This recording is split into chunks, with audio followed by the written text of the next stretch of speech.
Hello everyone, good morning, welcome to my Facebook blog. তো আজকে সকাল বাজে 10টা, আমরা উঠেছি এখন। তো এখন আমরা ফ্রেশ ট্রেশ হয়ে টিফিন করবো। অনেক কাজ, পুজোর জন্য সব ধোয়া পালা করবো, কারণ আজকে ভালো রৌদ্র দিয়েছে। আছে অনেক রৌদ্র হয়েছে। সন্তর জন্য স্নানের জল দিয়ে চলে গিয়েছিলাম ফ্রেশ হতে।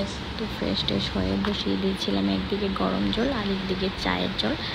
তারপর আমার ড্রয়িং রুমটা একদম অগোছালো ছিল, ওইটাকে গুছিয়েছি, অনেকগুলো কাপড় ভিজিয়েছি, গরম জলে আমার কাঁথাগুলো ভিজিয়েছিলাম। তারপর আমি ঘর ঝাড় দিয়েছি, কাঁথাগুলো গরম জলে ভিজিয়েছি, চলে গেছি চা করতে। এদিকে চাটাও হয়ে গেছে। তারপর পরে নিয়েছিলাম চা আর বিস্কিট, সকালের টিফিন। তখন এমন কিছু ছিল না চার সঙ্গে খাওয়া, তাই বিস্কিটই খেয়েছি। তারপর আমার কাজ, আরও অনেক কাজ আছে, কারণ আমার একজন ক্লায়েন্ট আসবে, তো ওকে সাজিয়েছিলাম। দেন আমি স্নান দান সেরে চলে গেছিলাম ছাদে কাঁথাগুলো দেখার জন্য। ওই ধুয়ে দিয়েছিল কাঁথাগুলো, সময় মতোই এসে গেছে, আমারও কাজ শেষ। তাড়াতাড়ি ছাদে কাপড় নিতে আমি কাঁথাগুলো ধুয়ে দেওয়া হয়েছে। ওইগুলো শুকায়নি, একটু হালকা ভিজে আছে, এগুলো একটু পরেই নেব। এখন থাকবে ছাদে। ছাদে এসে দেখি অনেকগুলো পাখি কিচিরমিচির করছে, ছোট ছোট, এত ছোট ছোট পাখি।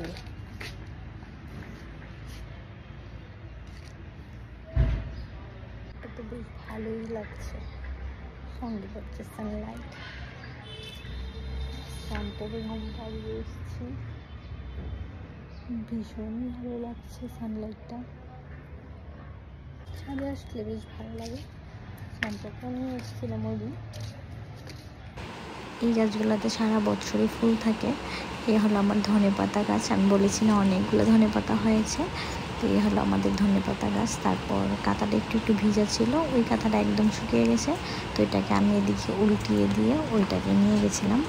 খুব সুন্দর একটা কবুতর এসছে, দেখবে কি সুন্দর লাগছিল। আমি ভাবছিলাম ভিডিও করব তো করিনি আগে, অনেকক্ষণ ওকে দেখেছি, তারপর দেখলাম ও উঠছে, আর তো ভালোই লাগছে দেখ। তারপর ওইদিকে ছাদে কাজ সেরে এসে গেছিলাম নিচে। আমার শাশুড়ি মা অনেকগুলো কাপড় ধুয়ে দিয়েছিল, কারণ এতগুলো তো আমি এখন ধুতে পারি না, তাই উনিও ধুয়ে গেছিলো। এদিকে আমি সবগুলো গুছিয়ে চলে গেছিলাম একটু মুড়ি ভাজতে, ভীষণই খিদে পেয়েছিল।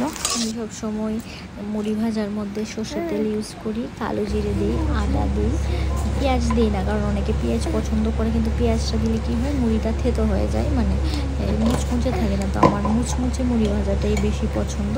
তো এদিকে আমি মুড়ি ভেজে নিয়েছিলাম আর সঙ্গে করে নিয়েছিলাম চা। মানে দুপুরে ভাত খাওয়া হয় না, এখন ভীষণ খিদে পায়। সকালে ভাত খেতে খেতে প্রায় 12:30 বাজে, 1টা বাজে, কোনো কোনো সময় 2টাও বেজে যায়, মানে বাবাইকে ছেড়ে ওঠা যায় না। তো ওইদিকে আমার মুড়ি ভাজা হয়ে যায়, চাও হয়ে যায়। তারপর খেয়ে নিয়েছিলাম মুড়ি ভাজা আর চা, সঙ্গে দিয়েছিলাম আজকে একটু চানাচুর।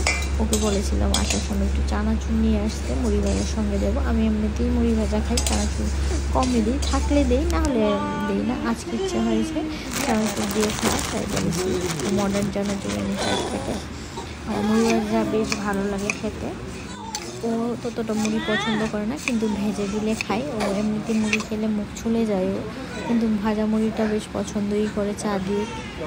তারপর আমরা, আমার শাশুড়ি মা বাড়িতে এসেছিলো বলে একটু বের হয়েছিলাম, গেছিলাম ডিম আনবো। তো এদিকে নিয়ে নিয়েছিলাম ডিম। তারপর আমার শাশুড়ি মা মশাইয়ের জন্য নিয়ে নিয়েছিলাম মজা। তারপর কী নিয়েছিলাম, গ্রোসারি দোকানেও গিয়েছিলাম, কী আরও নিয়েছি, তেল নিয়েছি, আর কি নিয়েছি মনে নেই। তারপর উঠে গেছিলো সন্ত, আমার শাশুড়ি ফোন করেছে, তো বাড়ির উদ্দেশ্যে হয়ে গেছিলাম রওনা।